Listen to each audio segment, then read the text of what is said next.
गणेश जयंती म्हटलं की हं, डोळ्यासमोर काय येतं? हं. गणपतीचा जन्मदिवस, हो ना. पूजा, आरत्या हं, आणि अर्थातच मोदकांचा नैवेद्य, एक पवित्र मंगल दिवस. हं, पण आज आपण ज्या चर्चा करणार आहोत हं. त्यानुसार या तिथीचा अर्थ या सगळ्याच्या पलीकडे आहे, खूप खोलवर जाणारा. बरोबर. ते गणेश जयंतीकडे बघण्याचा एक पूर्णपणे वेगळा अँगल देतात. उम्हम. ते याला केवळ एका देवतेच्या जन्माचा उत्सव मानत नाहीत, तर एक शक्तिशाली तत्व म्हणजे एक लाईफ फिलॉसॉफी समजून घेण्याची संधी मानतात. आणि हे असं तत्व आहे जे आपल्याला आपल्याच आत डोकावून पाहायला शिकवतं. आणि म्हणूनच आजच्या आपल्या चर्चेचा मुख्य प्रश्न आहे, गणेश म्हणजे नक्की कोण? हं. किंवा गणेश म्हणजे नक्की काय? आपण गणेशाच्या मूर्तीपलीकडे जाऊन त्यातील प्रतिकात्मक अर्थ शोधणार आहोत आणि तो आपल्या आजच्या धावपळीच्या जीवनाशी कसा जोडलेला आहे हे समजून घेण्याचा प्रयत्न करणार आहोत. हो, चला तर मग ही संकल्पना उलगडून पाहूया. सुरुवातीला आपण गणेशाच्या रूपाबद्दल बोलूया, जे आपल्या सगळ्यांच्याच परिचयाचं आहे. आपण जेव्हा गणेशाची मूर्ती पाहतो तेव्हा आपल्याला हत्तीचं तोंड दिसतं, मोठे कान, लहान डोळे, मोठं पोट, एक दंत, अशा अनेक गोष्टी. की हे फक्त एक रूप नाहीये, तर हे एका आदर्श व्यक्तिमत्वाचा जणू ब्लूप्रिंट आहे. अगदी. ब्लूप्रिंट हा शब्द तुम्ही अगदी योग्य वापरलात. गणेशाच्या मूर्तीकडे एक व्हिज्युअल गाईड म्हणून पाहतात. ते सांगतात की गणेशाचं प्रत्येक अंग एका विशिष्ट मानवी क्षमतेचं किंवा गुणाचं प्रतीक आहे. आपण एक एक करून ते समजून घेऊया का? सुरुवात करूया मोठ्या कानांपासून. मोठे कान म्हणजे जास्त ऐकण्यासाठी, असं आपण सहज म्हणू शकतो. पण यात नक्कीच काहीतरी अधिक खोल अर्थ असणार. हो, आणि तोच या विश्लेषणाचा गाभा आहे. मोठे कान म्हणजे केवळ आवाज ऐकण्याची क्षमता नाही, तर ती आहे उत्कृष्ट श्रवण क्षमता, म्हणजे ॲक्टिव्ह लिसनिंग. याचा अर्थ फक्त समोरच्याचे शब्द ऐकणे नाही, तर त्या शब्दांच्या पलीकडचा भाव समजून घेणे. अच्छा, म्हणजे न बोललेल्या गोष्टी ऐकणे. हो, आणि आजूबाजूच्या परिस्थितीचं सूक्ष्म निरीक्षण करण्याची शक्ती. आजच्या भाषेत सांगायचं झालं तर to read between the lines. हे खूपच इंटरेस्टिंग आहे. म्हणजे कामाच्या ठिकाणी, एखाद्या मीटिंगमध्ये क्लायंट काय बोलतोय यापेक्षा तो काय बोलत नाहीये एक्झॅक्टली. ते समजून घेणं जास्त महत्वाचं असतं. ही क्षमता म्हणजे एक प्रकारे गणेश तत्व झालं तर. अगदी. ही एका चांगल्या लीडरची, चांगल्या मित्राची किंवा कोणत्याही यशस्वी व्यक्तीची ओळख आहे. ते केवळ ऐकत नाहीत, तर समजून घेतात. आणि हे फक्त इतरांच्या बाबतीतच नाही, तर स्वतःच्या आतला आवाज ऐकण्याच्या बाबतीतही तितकंच खरं आहे. ठीक आहे, मोठे कान ऐकण्यासाठी, पण मग लहान डोळे पाहण्यासाठी असायला हवे होते असं वाटू शकतं. हे जरा विसंगत नाही का वाटत? वरवर पाहता तसं वाटू शकतं, पण इथेच तर सगळी गंमत आहे. लहान डोळे हे बाह्य जगाकडे कमी आणि स्वतःच्या आत जास्त पाहण्याचं प्रतीक आहेत. आजच्या जगात आपलं सगळं लक्ष बाहेरच्या गोष्टींवर केंद्रित झालेलं असतं. सोशल मीडियावर कोण काय करतंय, जगात काय घडतंय. बरोबर. इतरांच्या आयुष्यात काय चाललंय, आपण सतत बाहेरच्या जगात स्क्रोल करत असतो. आणि त्यामुळे स्वतःकडे बघायला वेळच मिळत नाही. नेमका तोच मुद्दा. हे स्रोत सांगतात की खरी प्रगती तेव्हाच होते जेव्हा आपण आत पाहतो, आत्मपरीक्षण करतो. लहान डोळे हीच आत्मपरीक्षणाची दृष्टी देतात. बाहेरच्या जगातली माहिती गोळा करण्यापेक्षा आतल्या जगाचं विश्लेषण करा, हा संदेश त्यात दडलेला आहे. म्हणजे तुमच्या क्षमता काय आहेत, तुमच्या चुका काय, तुमची खरी गरज काय. हो, हे सगळं आत पाहिल्यावरच कळतं. म्हणजे बाह्य निरीक्षणापेक्षा आत्मपरीक्षण जास्त महत्वाचं. पुढचा अवयव म्हणजे हत्तीचं मस्तक. हे तर बुद्धिमत्तेचं प्रतीक मानलंच जातं. निश्चितच. पण इथेही एक सूक्ष्म फरक आहे. हत्ती त्याच्या प्रचंड स्मरणशक्ती आणि बुद्धिमत्तेसाठी ओळखला जातो, बरोबर? गणेशाचं मस्तक हे त्याच गोष्टीचं प्रतीक आहे. पण याचा अर्थ केवळ खूप माहिती लक्षात ठेवणे किंवा IQ जास्त असणे असं नाहीये. याला प्रगल्भ बुद्धी किंवा विस्डम म्हणतात. अच्छा, ज्ञान आणि बुद्धी यातला फरक. हो, ज्ञान म्हणजे माहिती, म्हणजे इन्फॉर्मेशन. पण बुद्धी म्हणजे त्या माहितीचा योग्य वेळी योग्य निर्णय घेण्यासाठी वापर करण्याची क्षमता, ॲप्लिकेशन. हत्तीला अनेक वर्षांपूर्वीचा पाण्याचा साठा कुठे आहे हे आठवतं.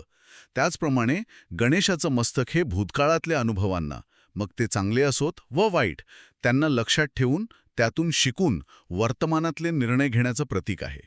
ही अनुभवातून आलेली शहाणी बुद्धी आहे. आणि मग राहिलं मोठं पोट. अनेकदा त्याची चेष्टाही केली जाते, पण यामागेही नक्कीच काहीतरी खोल अर्थ असणार. हो, आणि तो अर्थ आजच्या काळात खूप जास्त महत्त्वाचा आहे असं मला वाटतं. मोठं पोट हे जीवनातील सर्व प्रकारचे अनुभव सहजपणे स्वीकारण्याची आणि पचवण्याची क्षमता दर्शवतं. आपल्या आयुष्यात चांगले, वाईट, सुख, दुःख, यश, अपयश, स्तुती, टीका अशा अनेक गोष्टी घडत असतात. खरंय. आणि अनेकदा आपण वाईट अनुभवांना किंवा अपमानाला कवटाळून बसतो आणि पुढे जाऊ शकत नाही. बरोबर. म्हणजे एका प्रकारे इमोशनल बॅगेज घेऊन फिरतो आपण. गणेशाचं मोठं पोट हे शिकवतं की प्रत्येक अनुभव हा शिकण्याचा एक भाग आहे. त्याला स्वीकारायला शिका, पचवायला शिका आणि पुढे जात राहा. जसं अन्न पचवून शरीर ऊर्जा मिळवतं, तसं अनुभव पचवून मन परिपक्व होतं. यालाच आजच्या भाषेत आपण इमोशनल रेझिलियन्स म्हणू शकतो. अगदी.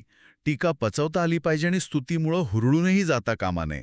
दोन्ही गोष्टी पोटात टाकून पुढे जायचं. वाव!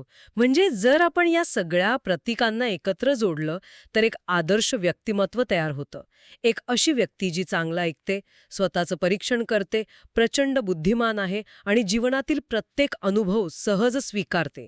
ही तर एका इमोशनली इंटेलिजंट आणि यशस्वी व्यक्तीची व्याख्या झाली. अगदी अचूक. आणि म्हणूनच हे स्रोत म्हणतात की गणेश हे केवळ एक मूर्ती नाही, तर ती एक वैचारिक शिस्त आहे, एक आंतरिक तत्व आहे. या गुणांना जो कोणी आपल्यात उतरवेल, तो स्वतःच्या जीवनाचा गणेश होऊ शकतो. ही एक स्थिती आहे, जी कोणीही सरावाने प्राप्त करू शकतं. तर आपण हे व्यक्तिमत्वाचं ब्लूप्रिंट समजून घेतलं. पण असं आदर्श व्यक्तिमत्व घडवल्यानंतर ही आव्हानं तर येतातच. आणि इथेच गणेशाचं दुसरं नाव विघ्नहर्ता चर्चेत येतं. साधारणपणे आपण याचा अर्थ लावतो की आपल्या कामात येणारे बाहेरचे अडथळे, संकट किंवा समस्या गणपती दूर करतो. पण हे स्रोत विज्ञानची एक पूर्णपणे वेगळीच व्याख्या करतात. हो, आणि इथेच ही फिलॉसॉफी आणखी रंजक होते. हे स्रोत म्हणतात की खरी विघ्न किंवा खरे अडथळे बाहेरच्या जगात नसून ते आपल्या आतच असतात. आपण अनेकदा आपलं अपयश परिस्थितीवर, नशिबावर किंवा दुसऱ्या माणसांवर ढकलतो, पण खरं कारण आपल्या आतच दडलेलं असतं. आपल्या आतली विघ्न म्हणजे नक्की कोणती, हे ऐकायला खूप इंटरेस्टिंग वाटते. म्हणजे समजा ट्रॅफिकमुळे उशीर होणं हे बाहेरचं विघ्न झालं, पण या स्रोतांनुसार खरं विघ्न वेगळंच आहे. बरोबर. ते म्हणतात की बाहेरची विघ्न ही आपल्या विघ्नांचा परिणाम असतात. आणि या स्रोतांनी अशा 4 प्रमुख आतल्या विघ्नांची यादी दिली आहे.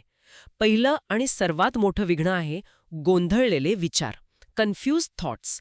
काय करावं आणि काय करू नये यात स्पष्टतेचा अभाव असणं. हो, जेव्हा आपलं ध्येय काय आहे किंवा तिथे कसं पोहोचायचं याबाबत मनात धुसरता असते, तेव्हा आपण योग्य पाऊल उचलूच शकत नाही. अगदी. यालाच ॲनालिसिस पॅरालिसिस म्हणतात. आपण सुरुवातच करू शकत नाही. हे तर अगदी खरं आहे.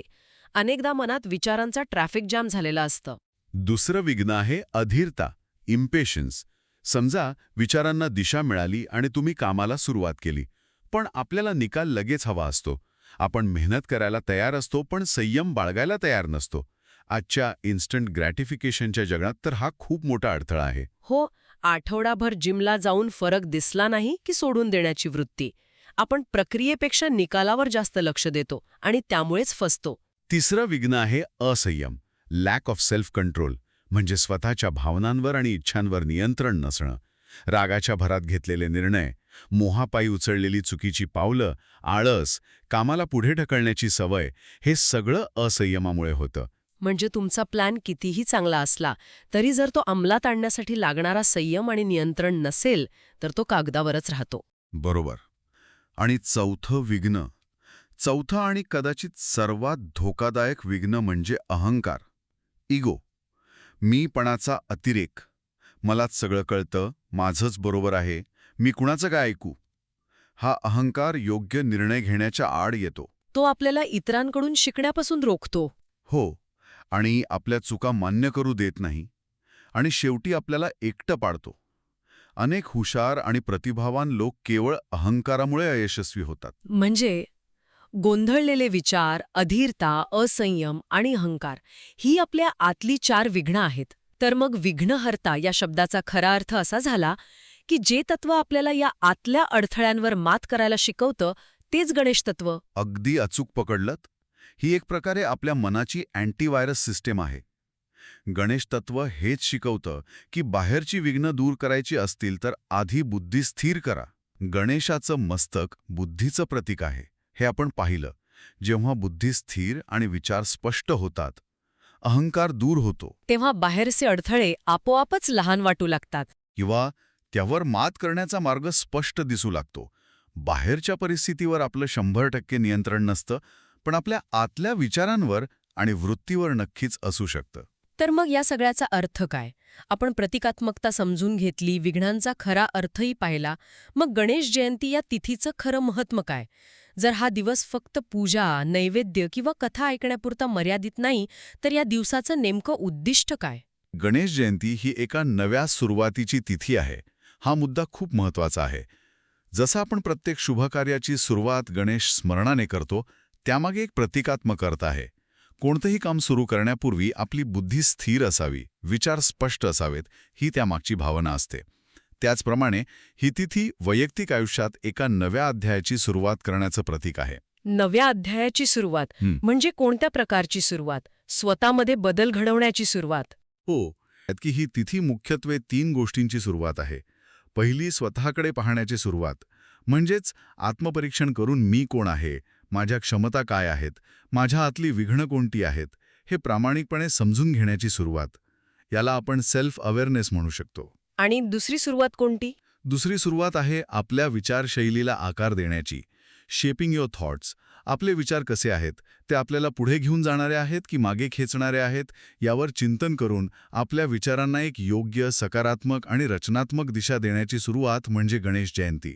मनातल्या गोंधळाला दूर करून स्पष्टता आणण्याचा संकल्प. आणि तिसरी सुरुवात आहे जीवनात शिस्त आणण्याची. Bringing discipline.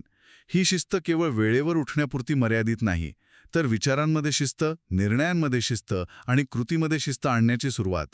आपण जे ठरवतो ते पूर्णत्वास नेण्यासाठी जी सातत्यपूर्ण मेहनत आणि संयम लागतो, ती शिस्त अंगी बाणवण्याचा संकल्प करण्याचा हा दिवस आहे. थोडक्यात हा रिझोल्यूशन करण्याचा दिवस आहे, पण तो वर्षाच्या सुरुवातीला नाही, तर स्वतःच्या आतला सुरुवातीसाठी. बरोबर.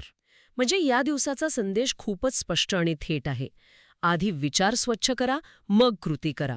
कोणत्याही मोठ्या कामाला हात घालण्यापूर्वी किंवा आयुष्यात कोणताही मोठा बदल करण्यापूर्वी आधी स्वतःच्या आत डोकावून पहा, बुद्धीला स्थिर करा आणि मगच कामाला लागा. अगदी. एक खूप सुंदर वाक्य आहे जे या सगळ्या चर्चेचं सार आहे.